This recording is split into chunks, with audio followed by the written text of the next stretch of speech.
Lawyer हैं। हम बातचीत कर रहे हैं उसकी आरक्षण के विषय में। आरक्षण क्यों जरूरी है न्यायालय में, क्या वजह है कि आज तक आजादी के इतने साल। लेकिन जज इसका खास करके सुप्रीम कोर्ट और हाई कोर्ट में 3% भी नहीं है, तो ये देश के का नाम ही नहीं रिकमेंड हो पाता, क्योंकि कॉलेजियम में सिर्फ और सिर्फ सामान्य वर्ग वाले लोग रहते हैं। कॉलेजियम न्यायालय में आरक्षण की आवश्यकता है।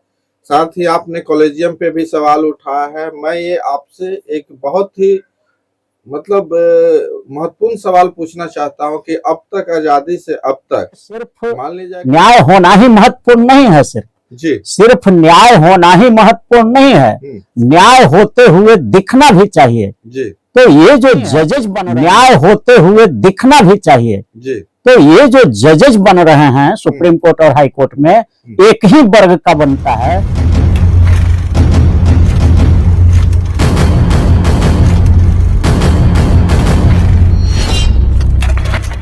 नमस्कार, मैं रविंद्र कुमार, आप देखना शुरू कर चुके हैं बेनिफिट टीवी न्यूज। आज हमारे साथ हैं अरुण कुशवाहा सर। अरुण कुशवाहा सर जो कि पटना हाई कोर्ट के अधिवक्ता है, साथ ही साथ ये सुप्रीम कोर्ट में भी लॉयर हैं। हम बातचीत कर रहे हैं उसकी आरक्षण के विषय में। आरक्षण क्यों जरूरी है न्यायालय में, क्या वजह है कि आज तक आजादी के इतने साल बाद भी न्याय का जो प्रक्रिया है, न्याय मिलने की जो प्रक्रिया काफी देर है, काफी देर से मिलता है, काफी इसमें संघर्ष करना पड़ता है। तो क्या बहुजनों को न्याय मिलने के लिए न्यायालय में आरक्षण होना अति आवश्यक है? ये बहुत महत्वपूर्ण सवाल है। सर, आपसे सवाल यही रहेगा, क्या न्यायालय में आरक्षण मिलना चाहिए और क्यों मिलना चाहिए?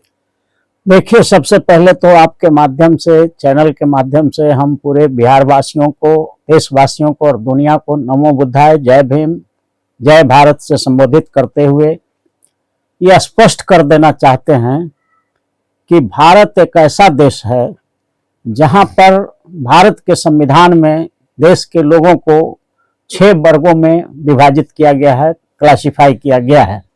और उन 6 वर्गों में शेड्यूल ट्राइब है, शेड्यूल कास्ट है, अति पिछड़ा है, ओबीसी है और माइनॉरिटी है और एक जनरल क्लास है। तो ये 6 क्लास है। अब स्थिति ये है कि जो 5 क्लास है, शेड्यूल कास्ट, शेड्यूल ट्राइब, अति पिछड़ा, ओबीसी और माइनॉरिटी, इसकी जनसंख्या भारत में 90% है, यानी कि लगभग 120 करोड़ यही लोग हैं।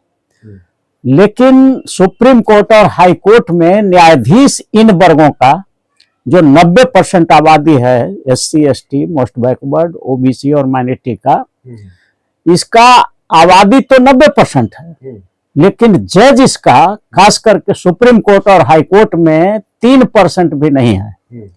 तो ये देश के डेमोक्रेसी के लिए बहुत ही शर्मनाक चीज है। और सबसे बड़ी जो बात है वो ये है कि सुप्रीम कोर्ट और हाई कोर्ट ने अपने जजों की बहाली के लिए जो व्यवस्था कर रखा है, कॉलेजियम सिस्टम, कॉलेजियम माने जो सिलेक्शन टीम बनाया है हाई कोर्ट में और सुप्रीम कोर्ट में, उसका कहीं भी भारत के संविधान का आर्टिकल 1 से 395 तक आप अध्ययन कर जाइए, कहीं भी कॉलेजियम का नामो निशान नहीं है। और ये असंवैधानिक तौर से कॉलेजियम चल रहा है, 1992 से ये लगातार चल रहा है। दूसरी बात है कि कॉलेजियम सिस्टम में परिवारवाद हो जाता है, वंशवाद हो जाता है। जो कॉलेजियम में मेंबर रहते हैं सिलेक्शन कमेटी में, जो न्यायाधीश रहते हैं हाई कोर्ट में या सुप्रीम कोर्ट में, तो वो क्या करते हैं कि अपने ही परिवार के, अपने ही रिश्तेदारों को और अपने ही वार्ड्स को वो नाम रिकमेंड कर देते हैं, जिसके वजह से शेड्यूल कास्ट का, शेड्यूल ट्राइब का, अति पिछड़ा का, ओबीसी का और माइनॉरिटी का नाम ही नहीं रिकमेंड हो पाता, क्योंकि कॉलेजियम में सिर्फ और सिर्फ सामान्य वर्ग वाले लोग रहते हैं। कॉलेजियम अगर बना दिया जाए कि सभी वर्ग का, 6 वर्ग का एक एक जज अगर उसमें रहेगा, तब तो थोड़ा हद तक, कुछ हद तक ठीक हो जाएगा। लेकिन ये इंटेलेक्चुअल डिसऑनेस्टी है कि कॉलेजियम में न तो शेड्यूल कास्ट का कोई मेंबर रहता है, न शेड्यूल ट्राइब का मेंबर रहता है, न अत्यंत पिछड़ा का मेंबर रहता है, न ओबीसी का रहता है और न माइनॉरिटी का रहता है। ये 5 सदस्य जो होते हैं सब के सब एक ही वर्ग के होते हैं, उच्च जाति वर्ग के होते हैं, या उसको कहिए जनरल क्लास के लोग होते हैं संवैधानिक भाषा में। तो एक कहावत है कि अंधा बाटे राबड़ी, अब पुनः पुनः पुनः खुद लेत। माने अंधा जब राबड़ी बांट रहा था कोई, तो बार बार अपने ही ले लेता था, क्योंकि दूसरा तो उसको दिखाई नहीं पड़ता था। तो यही कॉलेजियम का काम हो गया है। इसलिए हम लोग मांग करते हैं कि कॉलेजियम सिस्टम तो खत्म होना ही चाहिए।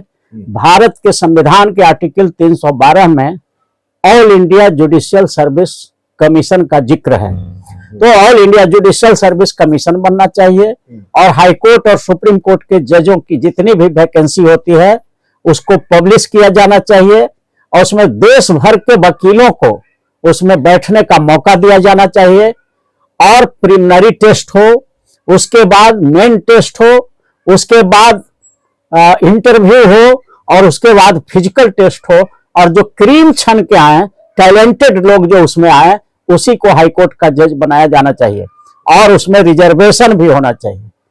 शेड्यूल कास्ट, शेड्यूल ट्राइब, अति पिछड़ा, ओबीसी और माइनॉरिटी के लिए रिजर्वेशन भी होना चाहिए। क्योंकि एक मिनट सुन लीजिए, क्योंकि ये 92 से लगातार जो ये कॉलेजियम रहा है, वो रहा है सिर्फ और सिर्फ एक ही वर्ग के हाथ में रहा है। तो ये जो 92 से अभी जो हो गया है 2025 तक, तो इतने वर्षों में जो हम लोगों का आदमी वहां नहीं जा पाया है, उसको कंपनसेट करने के लिए अगले 30-35-40 वर्ष तक कॉलेजियम में सिर्फ और सिर्फ SC, ST, MBC, OBC और माइनॉरिटी समाज के लोगों को रखना होगा, तब कंपनसेट होगा। और नहीं तो all India judicial service commission बनाया जाए, और उसमें 90% reservation SC, ST, most backward, OBC और माइनॉरिटी के लिए दिया जाए। तो जो ये 36-37 वर्ष में जो ये हुआ है इनके साथ अत्याचार, हकमारी जो हुआ है, वो जाके मेकअप करेगा। सर, सवाल दूसरा था कि जिस तरह से आपने कहा कि न्यायालय में आरक्षण की आवश्यकता है, साथ ही आपने कॉलेजियम पे भी सवाल उठाया है। मैं ये आपसे एक बहुत ही मतलब महत्वपूर्ण सवाल पूछना चाहता हूं कि अब तक, आजादी से अब तक, मान लीजिए कि आरक्षण नहीं है इसमें, और जो एक ही तरह के लोग आ रहे हैं, तो क्या न्याय मिलने की जो प्रक्रिया है, उस प्रक्रिया में जो बहुजन समाज के लोगों का क्या न्याय मिलने में कोई दिक्कत हो रही है? बिल्कुल बिल्कुल दिक्कत हो रही है, एकदम बिल्कुल। एक कहावत है, ये जुडिशियरी का एक बहुत ही वेल एस्टेब्लिश्ड प्रिंसिपल भी है कि न्याय होते हुए सिर्फ न्याय होना ही महत्वपूर्ण नहीं है, सिर्फ न्याय होना ही महत्वपूर्ण नहीं है, न्याय होते हुए दिखना भी चाहिए। तो ये जो जजेज बन रहे हैं सुप्रीम कोर्ट और हाई कोर्ट में, एक ही वर्ग का बनता है, वो भी सामान्य वर्ग है, जिसको चलती फिरती भाषा में उच्च जाति वर्ग कहते हैं। तो ये बहुत ही शर्मनाक है। और ये लोग जब बन रहे हैं, तो आप देख भी रहे हैं पूरे भारत में जितने भी शेड्यूल कास्ट के, शेड्यूल ट्राइब के, अति पिछड़ा, ओबीसी और माइनॉरिटी, इसका लिटिगेंट 99% है। जितना भी केस मुकदमा में जो फंसा हुआ है, वो सब चूंकि संख्या है 90%, अब केस में तो एकदम समझिए 99% ही लोग हैं। तो इनको न्याय मिलने में दिक्कत हो रहा है, परेशानी हो रही है। इसलिए हम लोग मांग करते हैं कि सुप्रीम कोर्ट और हाई कोर्ट में जजों की बहाली में SC, ST, most backward, OBC और माइनॉरिटी समाज के लिए आरक्षण जो है, इनका जन्म सिद्ध संवैधानिक अधिकार है, और हम इसे हासिल करके रहेंगे। सर, तीसरा सवाल सरकार से है सर, कि जो आरक्षण की जो प्रतिक्रिया है, जो प्रक्रिया है, वो सरकार लागू करती है, तो सरकार को चाहिए कि इसको लागू करना। देखिए, सरकार जो है पूर्ण बहुमत की सरकार नहीं है, वो लंगड़ी लूली सरकार है, 10 पार्टियों के संरक्षण से चल रही है। तो अभी जो केंद्र की सरकार है, पार्लियामेंट को ये लाना चाहिए था, all India judicial service commission लाना चाहिए था। जब बहुमत में था तो लाया नहीं, अब तो लंगड़ी लूली सरकार है केंद्र का। 240 मेंबर है, जबकि 273 चाहिए बहुमत के लिए, तो उस बहुमत में तो है नहीं। तो हमको नहीं लगता है कि ये लंगड़ी लूली जो केंद्र की सरकार है, वो इस तरह का कोई कानून पारित करेगी। बहुजन समाज को और कितना दिन इंतजार करना पड़ेगा अपने न्याय के लिए, क्योंकि न्याय मिलना अति आवश्यक है। कई विद्वान ने कहा कि बहुजनों को कुछ मत दीजिए, कोई राशन नहीं दीजिए, कोई ये मत दीजिए, आप उनको न्याय दे दीजिए। एक बहुत बड़े विश्व के विद्वान ने कहा।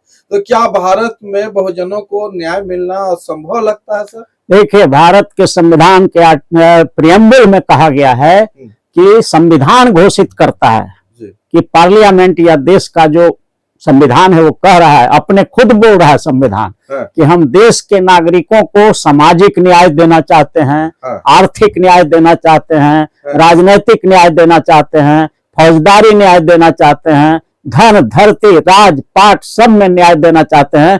और न्यायाधीश ही नहीं है इन वर्गों को। जिसको न्याय मिलना है उस वर्ग का न्यायाधीश ही नहीं है, तो कैसे न्याय मिलेगा?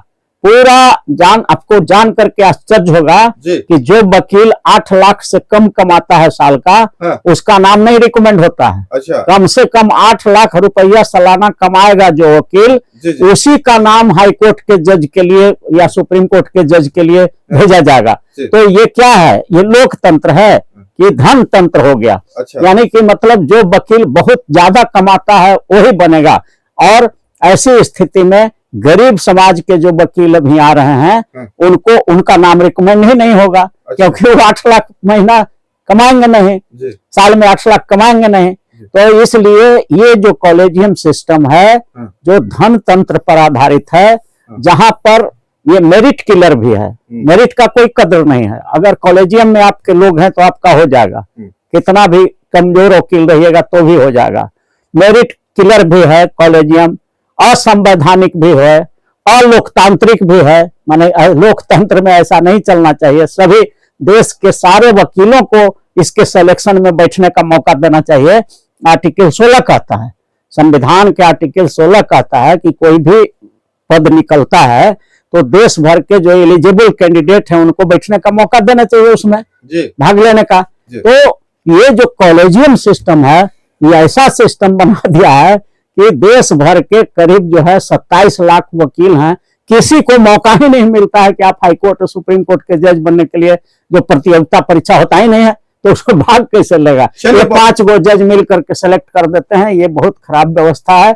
इसलिए इसके खिलाफ अब राष्ट्रीय लोक समता पार्टी, जो हम लोगों की एक पार्टी है, जो बिहार के स्टेट रिकॉग्नाइज्ड पार्टी है, ये एक चरणबद्ध तरीके से आंदोलन चलाएगी।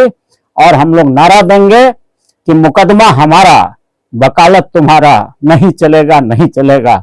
मुकदमा हमारा, न्याय तुम्हारा, नहीं चलेगा, नहीं चलेगा। आरक्षण विरोधी, संविधान विरोधी वकीलों का सार्वजनिक बहिष्कार होगा। और जब ऐसा शुरू होगा तब लोगों को थोड़ा न्याय मिलना शुरू होगा, क्योंकि उनका जड़ उखड़ने का बारी आ जाएगा। जब वो वकील ही नहीं बनेंगे तो जज कैसे बनेंगे? इसलिए जब तक सुप्रीम कोर्ट और हाई कोर्ट में जजों की बहाली में 90% आरक्षण के लिए all India judicial service commission नहीं गठित होता है, तब तक हम लोग पूरे देश के जो 120 करोड़ अनुसूचित जाति, जनजाति, अति पिछड़ा, ओबीसी और माइनॉरिटी समाज है, वो पूरा आरक्षण विरोधी वकीलों का, आरक्षण विरोधी और संविधान विरोधी वकीलों का सार्वजनिक बहिष्कार जारी रखेगा। चलिए, बहुत बहुत धन्यवाद। ये थे हमारे साथ अरुण कुशवाहा सर, जो कि आरक्षण पे और जो व्यवस्था है हाई कोर्ट और सुप्रीम कोर्ट पे, उस पर बातचीत की है। क्या कुछ आप इस बारे में अपनी राय रखते हैं? कमेंट बॉक्स में जरूर अपनी राय रखें। अगर ये यूट्यूब पे आप वीडियो देख रहे हैं तो चैनल को जरूर सब्सक्राइब कर ले। अगर फेसबुक पे इस वीडियो को देख रहे हैं तो पेज को फॉलो जरूर करें, लेकिन कमेंट जरूर करें, क्योंकि देश हित में, जनहित में ये मुद्दा अति आवश्यक है। बहुत बहुत धन्यवाद सभी साथियों को। Thank you very much.